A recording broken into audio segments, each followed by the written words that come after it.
Welcome to the Kintsugi Heroes Podcast, where we share inspirational stories of everyday people going through different challenges and how they overcome them. Please be aware that the story you're about to hear may have moments of deeply felt emotions and personal experiences. If anything you hear has a triggering effect, please reach out to someone who can help keep you safe. If you love this conversation, we'd love you to like and share it with your friends so we can continue to share more inspiration and hope to as many people as possible. Now, listen up for our next hero story.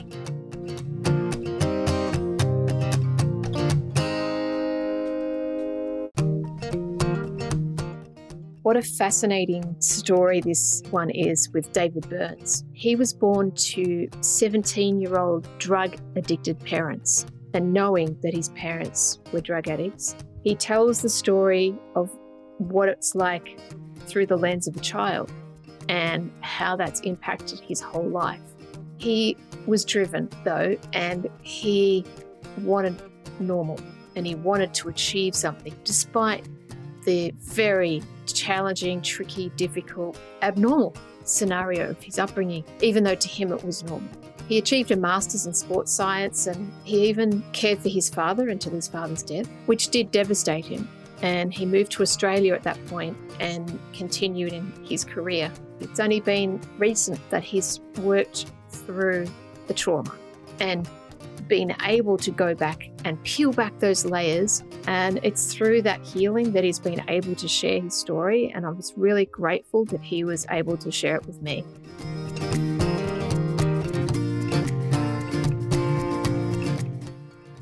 Hello, and here we are. It's another episode of Kintsugi Heroes. I'm here with David Burns today. David, how are you going? Going really well today, Aveline. How are you? I'm really well as well. Despite the rain outside, it's a great day. Every day is a great day. The gift to be here, right? Yeah, absolutely. So let's get started, shall we? I'm going to hand it over to you. Can you take us back to where your story begins? Yeah, thanks. This is a little bit raw, but happy to share. And I suppose it's part of my healing process as well. But for me, my story starts in my childhood. I've got early memories of my parents, and they were very young when they had me. Actually, they were 17 and 18, and actually had challenges themselves with drug addictions and stuff that they were kind of dealing with, and trying to bring up a young child in the 80s.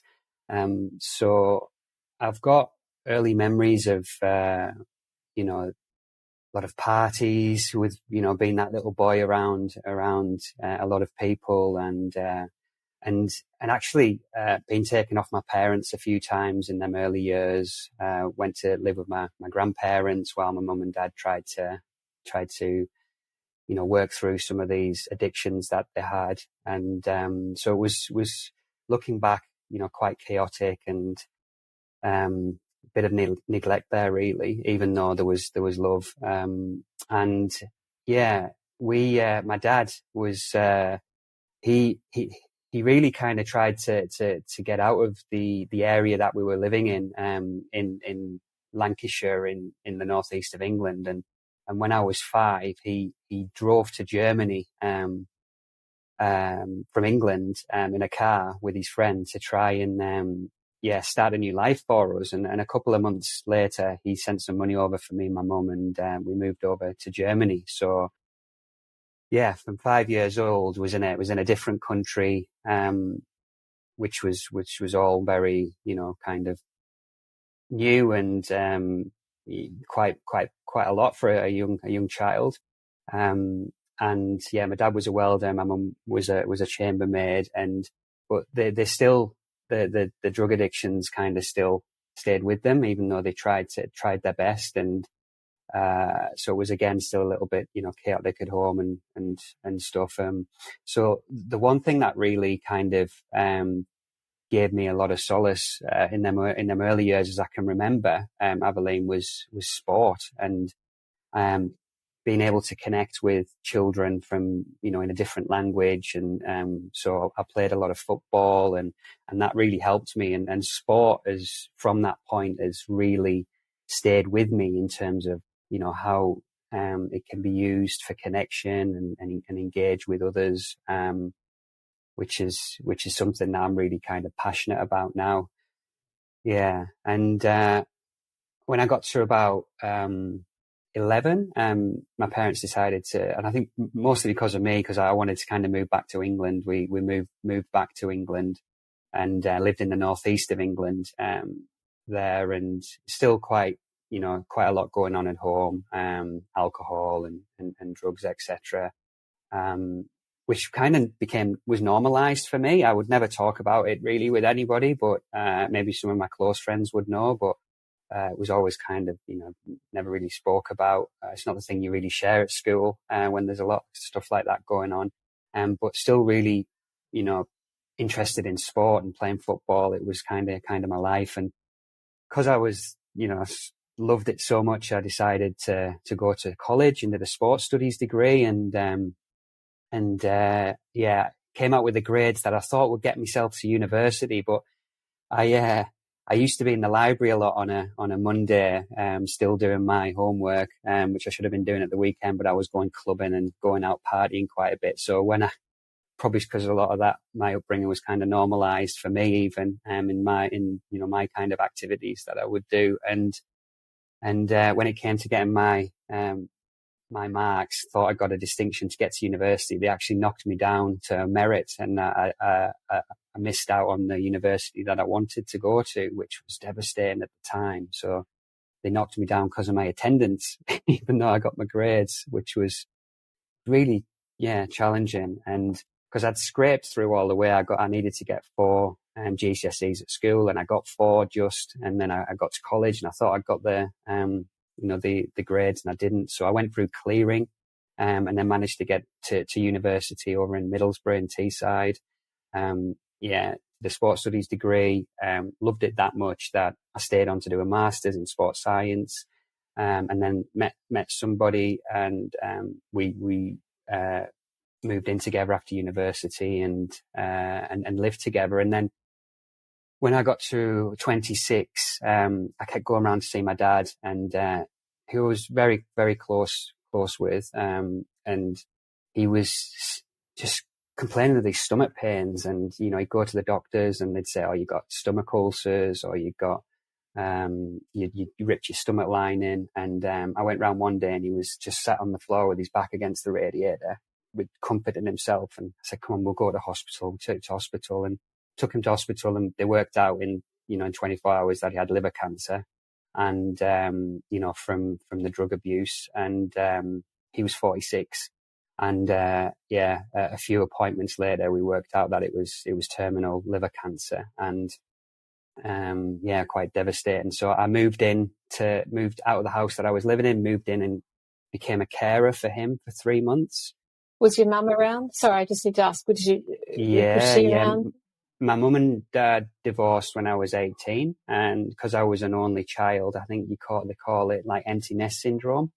So when that kind of the purpose kind of falls away, maybe there's other stuff going on, kind of fell apart. So there was just my dad, and moved in, and we had 3 wonderful months, even though they were difficult. There was no word left unsaid. And, I slept next to his bed on the floor, every night, made sure he had all the tablets, appointments and stuff to the night when I knew kind of it was going to happen. I had the candles all around, and the nurse came in and didn't even say anything that day. She just walked straight out. And then I can remember, I woke up in the morning about 5 o'clock, and he'd passed away.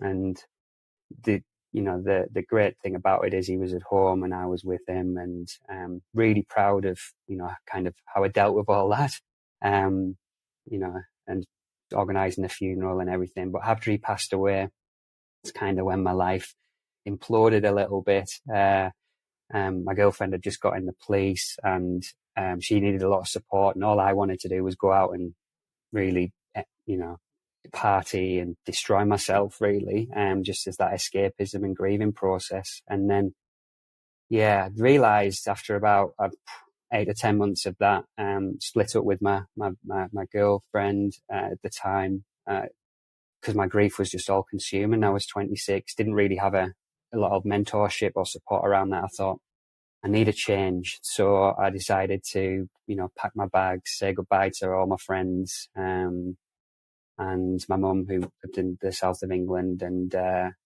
start a new life, and emigrated to Australia. What made you decide on Australia? Yeah, got a few relatives over here, and I'd been here before when I was 14.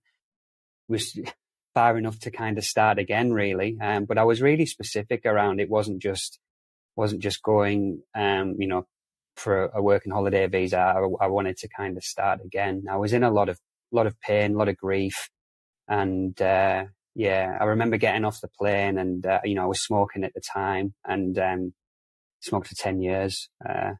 A lot of people kind of don't know that, but because I'm all about health and well-being and fitness, and that's my backstory. And I had my last cigarette in a smoking room kind of in Thailand or something, and that was it. I never smoked again. Was that on the way to Australia, the smoking room? Yes, it was in the airport. I don't know if you've ever seen these smoking rooms in the airport. And arrived, and because of my career in the UK was focused on football. I worked for the Football Association, developing grassroots football, and I was a football development officer for a council, as a social inclusion football development officer, the first in the UK actually to use football to tackle health, crime, unemployment and education. So very much aligned with, my experiences. I thought I'd get to Australia, Abilene, and just fall into a job within football. I went to the FFA and said, this is my portfolio. And unfortunately, the infrastructure was a lot different. So because I was on a visa and I wanted to stay, I had to just kind of take whatever job would come. So living in the city, ended up working at Penrith City Council for 3 years. So I was travelling out there for 3 years. And to be honest, looking back, I think I was kind of punishing myself a little bit, all that travel and, the grief. It was just a process I kind of had to go through for my healing. Worked there for 3 years, sports programs, managed. And then my manager said, we want you to manage an aquatic centre. And I was like, well, I've never not got any of that experience, but I would like to do it. So that's how I kind of fell in the aquatics and leisure industry. And I've been in that for about 14 years.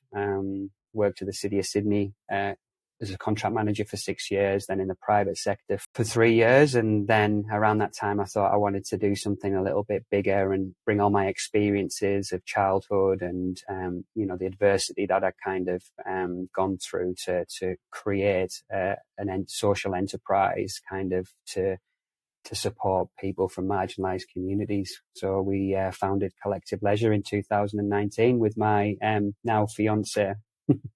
Wow. What a journey. I'd love to go back to your childhood, these memories you have of your parents as a young child. You've spoken about them. There's a lot of alcohol and drug use. Were you there to witness that as a young child? So they openly took drugs in front of you? I can always remember in Germany that there was something not quite right. And,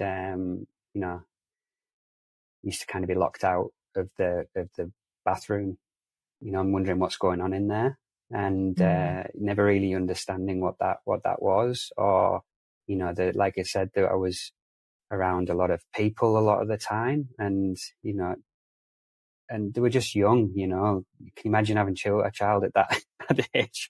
I'm 43, and hopefully one day I'll have a child, and it's hard for me to comprehend sometimes. So, there was still a lot of love and things, but so them were my early experiences. And then, as I got a little bit older, my dad had a conversation with me when I was back in England. We're actually, at his factory, and we had a wood fire wood burner, and we used to get the pallets from his factory on a Saturday. So we had some wood, and I can remember him telling me one day that, you know, yeah, the addictions that he had with heroin, and, you know, yeah, some of the reasons why, and things. And there's always a backstory, you know, with the kind of childhood that my father had, and yeah, it's that was kind of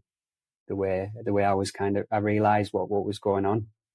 How old were you when you had that conversation with him? I think I was around 12 or 13. Right. Yeah. And you were close to him, is that Yeah, right? very, very. He was my best friend. That's beautiful. Yeah. That's really lovely. So his addiction didn't get in the way of being a good parent? Yeah, it's an interesting question, because the more I've done around, you know, therapy and my own healing, you know, I've always thought there was always love there, always. You know, we didn't have a lot, but my memories are, you know, playing football and on the field, and, you know, with my dad. And, you know, you don't have to have a lot of money to have fun, you know.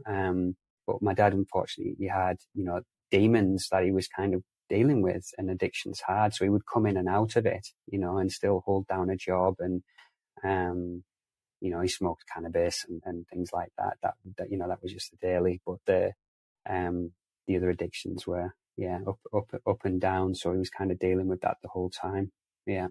And one of the best things he ever did, he took me into his factory once, and he put me on his machine. He was always on the one machine. He was a welder by trade, but he worked in a factory in North East England. He said, Dave, you know, if you want to fool around at school or whatever, you can, but you'll be in here with me on this machine. Or, you know, if you get your head down and you work hard, you might be able to go to university and stuff. And, you know, it was just things like that were like, you know, so I look back now and yeah, huge for me. And, you know, really smart from my dad as well. Yeah, because so he had that clean perspective of his life and the choices that he'd made, where he was at, and saying to you, and if you were, I'm going to guess 7, 8 years old, he was in his mid-20s, late 20s, right? Yeah. Which is still so young. And yet he had that perspective, that love for you to be able to say, hey, you know, you want to come and work with Dad? Well, you know, it's an option. And then, you know, when I got the job at the Football Association, and, you know, like, it was just, you know, I just wanted to make my dad so proud, and my mum as well. You know, but because I was gone to university and stuff, it was brilliant. And that's, you know, really the drive to, you know, he used to say, where'd you get your drive from, Dave? Like, you know, and, you know, I just wanted to do well and make them proud, you know. So, Were they unhappy when you were a child? Did you get a sense that they were not happy with their lives or with themselves? I think there was again parts when things would have been going well, and maybe times when not, you know. And when you throw in addictions as well, and you know, when you have money issues, you know, it's all that kind of is in the mix. It can be quite challenging, you know. You look at the UK now and Australia, but, you know, 30% of children are living in poverty, you know. It's you know, there's a lot of people who are from low socioeconomic areas, and these added stresses that are on. Yeah, so sorry, I always knew that they would get divorced. Yeah. Right. Once I'd left, I always had that feeling. Yeah. Yeah. Okay. So they didn't. You didn't get a sense that they were really happy together as a couple, I guess. I think there were times, definitely. You know, I've got some really fond memories. Yeah, really fond memories. I mean, one of the story goes that you know, they weren't even together really when I was kind of conceived, or when I was born. Well, when I was conceived, they weren't together. And you know, my dad one day just turned up on my mum's doorstep with his David Bowie records. You can imagine this in like the late 70s, can't you? And just said, you know, let's make a go of it. And it sounds like your dad also does have a bit of drive, because he was the one that got up and went over to Germany, right? Yeah. Takes a Yeah. bit of And guts to do that. well, for me, and so I always used to say to him, that how amazing was that to, that courage as somebody in your Yeah. early 20s having these addictions to jump in a car and try to, to make a better life for your family, was something, really quite special. Yeah. And how did you go with the language? Did you learn German? Yeah, it's an interesting one, because when you learn a new language when you're young, you're like a sponge. So I Yeah. think within 4 or 5 months, I was pretty much speaking quite a bit of German. And I can always remember my mum and dad taking me to the supermarket or to the shop, and I'd be the one ordering kind of the food. And I used to dream in German. So, I went to a German school. There was was straight in the deep end. So would only speak English at home. You start school at 7 in Germany and finish at 1 early. And then I used to go and stay with some German friends, like friends' parents. So yeah, there was some good memories there as well. But it was a bit challenging. Yeah. Sorry for the interruption. This is Ian Westmoreland, the founder of Kintsugi Heroes, and thank you for listening to this story from one of our amazing heroes. Our mission is for these stories to provide hope and inspiration to people experiencing life challenges, and to also educate the broader community on how best to provide support. If you would like to help us to continue to produce more hero stories and cover more adversity themes, we would welcome all donations. These can be made via our website, kintsugiheroes.com.au. The donate function is at the bottom of the homepage. We'd also welcome any feedback. You can email me direct using ian@kintsugiheroes.com.au. Now let's get back to the story. Let's talk about sports. So you started playing football. And what was it like playing with the other German kids? It was, I used to love it. I used to play for a football club called FC Stern. And yeah, just amazing. I used to love it that much that they used to play me, and then I used to play another game for either the team above or the team below on a Saturday. And my dad would take me, and it's just some really fond memories. Again, it was my life, really. It's what I looked forward to. Yeah. And your dad loved football too, did he? He wasn't a massive fan in the beginning, but I think he came round to it. But he did support Everton, and that's what I support now. And got some really good memories of me and my dad going to the football in the UK to watch Everton. And when I was working for the FA, one of the benefits was used to get some tickets to some of the big games, and used to take him, which was absolutely brilliant. Sounds like you've got so many good memories of your dad. Yeah, and my mum. My mum's, still here, fighting COPD, which is a chronic obstructive pulmonary lung disease. I think might have said that a little bit wrong, but COPD, and it's a horrible disease, but from smoking. So I saw her recently when I was back in the UK. Right.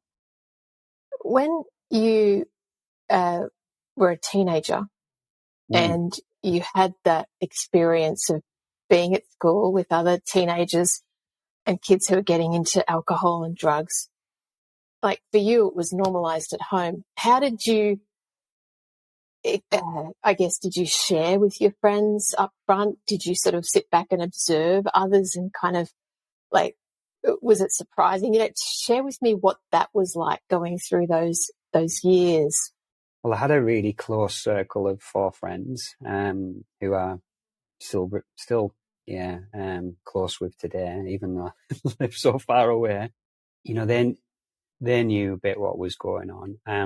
I'll get the one example I'll give you is that I remember going down to Cornwall when we were like 16 and, somebody was taking something and, I was a bit like freaked out. So I phoned my dad, and I was like, Dad, this is what's happening. And, he kind of taught me through it. They'll be fine, don't worry, just do this. And, give me that advice on, what was happening. So, so there was a positive to it as well.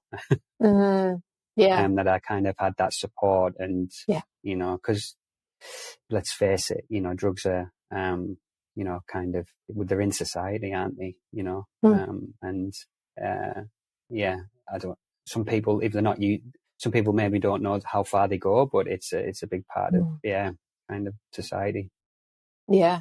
And it sounds like your parents basically were able to live with their drug addiction and live a fairly normal kind of life, working with the grief that you had around your father. So you only had a few months to prepare for his passing when you found out about his diagnosis. How did you prepare yourself? Did you get help from others to go through this? I got help from my work. They supported me. I still worked quite a bit of that as well, just to keep a bit of normality. But, the local Macmillan hospital was fantastic. They used to take my dad out once a week and, he'd go to the Macmillan Centre and they'd give him scones and a cup of tea and some guy would pick him up. And my dad just couldn't believe like the generosity and the warmth of these people. Like it just blew him away. I'll always remember that. And I had some friends around, who helped a bit. And my girlfriend at the time was really, really supportive, supportive. And I'll always be grateful for that. To the point where I never really realized the grief that she was under because she loved my dad as well. And because it was just all consuming. So in terms of preparing, it's an interesting one. I think because you're so focused on these are the tablets that you've got for this morning. These are the creams that we need to put on you. Liver cancer is such a kind of horrible disease because you basically lose all your weight, and my dad was very thin anyway. So it's not very nice to watch. But again, because of the relationship we had, we talked a lot and, we knew where we were going to put my dad in terms of his ashes and we'd gone to the spot and stuff. So, I think it was just actually once it happened, then it was, a bit of a reality check. At what point did your dad stop taking drugs? Do you know? For 3 years before he passed away. Okay. And what they say is, this is the class A is he still smoked cannabis. But that was class A, and it usually takes 3 years before you can get away from it. But because of when he was in his early 20s and at that time people were using needles and sharing and you didn't really think about anything. So, he got hepatitis and stuff and what can happen, that hepatitis later in life can become liver cancer. Right. So it is a real shame because he was, getting himself sorted. But it kind of got him in the end. At 46, which, I'm 43 now, and I think, Jesus, it's, nearly coming up to his age. So, it's an interesting one, kind of looking back. And he was starting to cycle and that's where we took his ashes, where he used to go for this bike ride and look over the, part of the northeast of England. You got these rolling hills and stuff. And, he thought, this will do for me. That's really sweet. That's lovely. The grief, can I ask about the grief after he passed?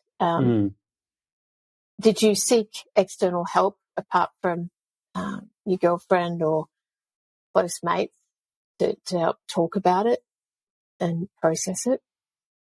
No, I didn't at the time. And, I moved over to Australia 2 years later after trying, I knew in the environment that I was, it wasn't going well. And that's why I kind of needed the change. And in the last, and, I met somebody the 2 days before I was emigrating to Australia, and now Jen, we live together and we've been together a long time. Over the last few years, I have started to have some therapy, and that has really, really helped, looking at not just the loss of my dad, but also, how it ended with my girlfriend at the time. And, because it was like I lost the two most important people in my life. My choice with my ex-girlfriend, but still it was kind of, you're grieving for somebody as well. So, and that's really helped, Evelyn, to talk to somebody and work through, because I think it all, the more work I do, the inner work that I've been doing, which I think is the big journey is my therapist tells me, because I've done a lot of Ironman over the years, and that's an interesting one to get into in terms of why the reasons I'm doing Ironman. And, but as he tells me, the real journey, is inside. It is. So it took you a long time. How many years did it take you to start doing the inner work? I was doing the inner work, personal development before that, probably over the last 8 or 9 years, but actually seeing somebody regarding, my upbringing and, the grieving, was probably 3 years ago. Yeah. Okay. So you held it in for a long time, a good 12, 13 years. Yeah. And it's funny, it's here for me in my chest. Yeah. So that's where I hold a lot of my stuff. And, they say the body keeps the score. And, the body's got a lot of intelligence, and, it's been a really interesting process to kind of go through that. There's certain things that I'm a little bit quirky about, like, I can't feel my pulse. That freaks me out. Probably because of my, the stuff in my upbringing. And,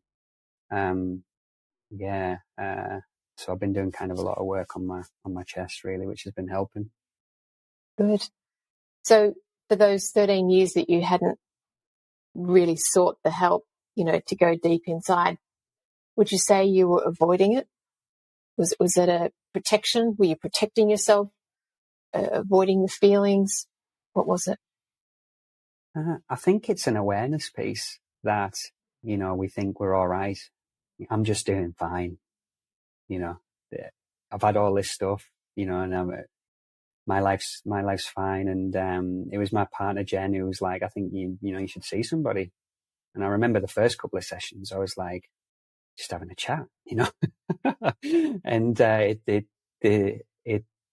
kind of evolved, and it's still an ongoing process. And I think trauma is a really interesting one. I think we're all, a lot of people are dealing with trauma, and it's not what's kind of wrong with us, it's what's happened to us. And there's a lot of trauma in community, intergenerational trauma, and and understanding that a little bit more, and who you are really, and that work is, it's like, it's helped me in the business that we've founded in Collective Leisure. So it starts with self, and then the social enterprise, and and then the system that I'm trying to work within as well. So, but I think a lot of it does start with self.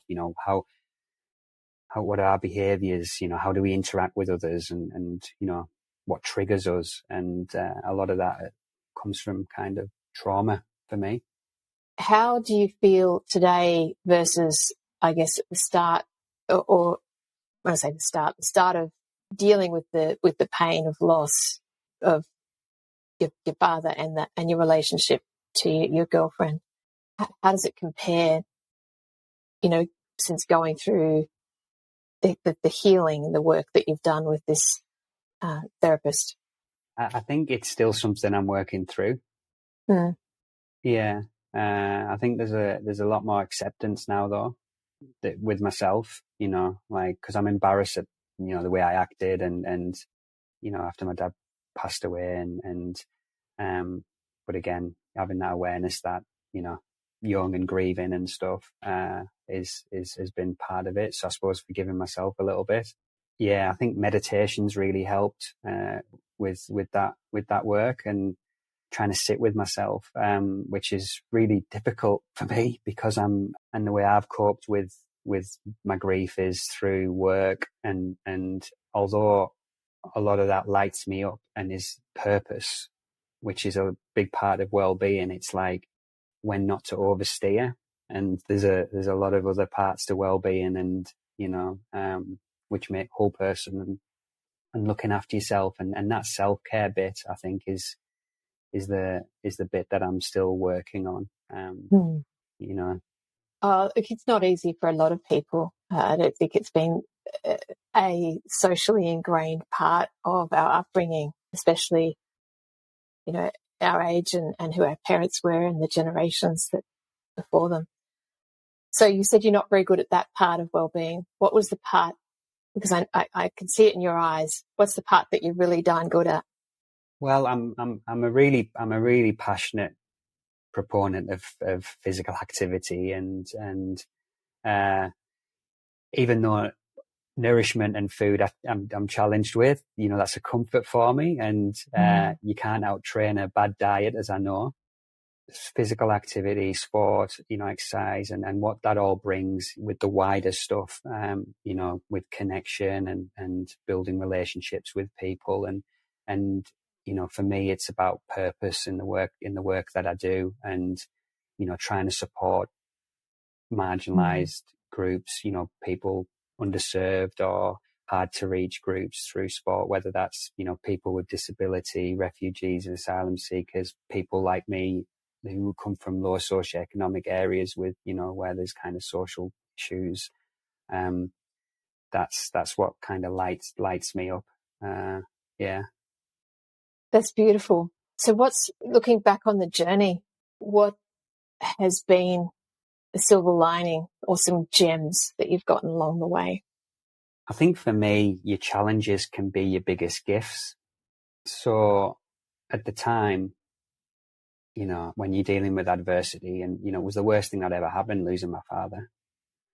But, the strength that I've been able to come out of that, and, I'm in Australia, and we live in such a beautiful place, and, I'll be always, grateful for everything that my parents have done for me. But I think, we can become very down on ourselves, or, think quite insular when times are hard and we're going for adversity. But from my experience, you can get so much learning and growth through that. It might not feel like that at the time, and that's why it's hard. That's the friction and the tension and the discomfort. But so that's the biggest one for me. Yeah, your challenges can be your biggest gifts. Your partner Jen has been with you throughout this whole journey. You said you met her a few days before jumping ship. Yes, that's right. Yes, she said to me, "Why are you moving to Australia? It's it's not very good." I'll say it politely, but she's lives here now, and we've got a great life in Sydney, and it's she's been a big part of my healing and grieving journey as well. So like I said, I wouldn't have ever thought of therapy if Jen hadn't said. And I think for her, she just thought maybe later in life, might all come crashing down. The cards might fall. It's best kind of looking at this stuff a little bit earlier. Sometimes it takes the person outside of us that's close to us, who cares about us, to shine a light, like the light be like a lighthouse. And it sounds like Jen has been that for you, which is lovely. So great for your healing and your journey, and be able to come through it like you have. And for her to suggest therapy too, which is probably not something you've thought of before. No. Again, that thing about I'm okay. I'm productive. I live my life. It's fine. But it's been really great, Abilene. And I would say, it's probably going a bit too far for a lot of people, because as soon as you say the therapy word, they go, oh, what's wrong with you? Yeah. That I think everybody could do with speaking to somebody. Couldn't agree more. Being able to be our full selves and all that we can be. I think that's what I'm hearing from you. And now when you speak about the work that you're doing and the business that you've founded with Jen, your face lights up. You've got purpose and passion in everything that you're doing. And it's a combination of all the things that have been part of your past. Yeah. And it's the mission, bringing it to what we do in trying to reduce health inequity within communities, because it is it's about employment. It's about providing opportunities for, in sport. It's like where it's the social determinants of health in terms of, where these all affect how healthy you are, where you live, where you're born, what work you go to, your relationships, all these types of things. And I think that, everybody deserves a chance and, to fulfill their full health potential. If there's someone listening to this who is experiencing anything that you've talked about on your journey, what would you like to share with them that might be of help or comfort to them? Yeah, I think just on reflection from our conversation as well, you might think you're okay, but, speaking to somebody, you might just not realise what might come up for you. Yeah, which was, part of what was my experience, and has been really, really great in terms of, my healing and kind of dealing with the trauma that I've had. Yeah. Mm-hmm. And if it, it doesn't have to wait to them. If it's, when there's stuff going on in your life, I think it's reaching out to people that are around you and talking about stuff. Thank you, David. I so appreciate you sharing your story today. It's really powerful, and I love your authenticity and being so vulnerable about your journey and your upbringing. And I just want to thank you for being here. It's been an absolute pleasure. No, thank you. Thanks for listening to me.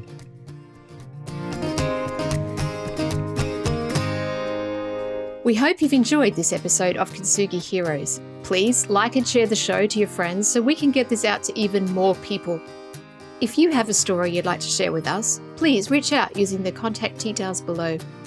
And join us next week for our next hero's story. Until then, keep being you, and remember that we are all heroes in our own unique way. Only when it's broken. Only when it's broken. When it hits you in the middle of the night and the truth burns so bright. Only when it's broken. Only when it's broken. Take pride in those cries. It's only for tonight, and then you rise. Only when you're broken. Only when you're broken. Only when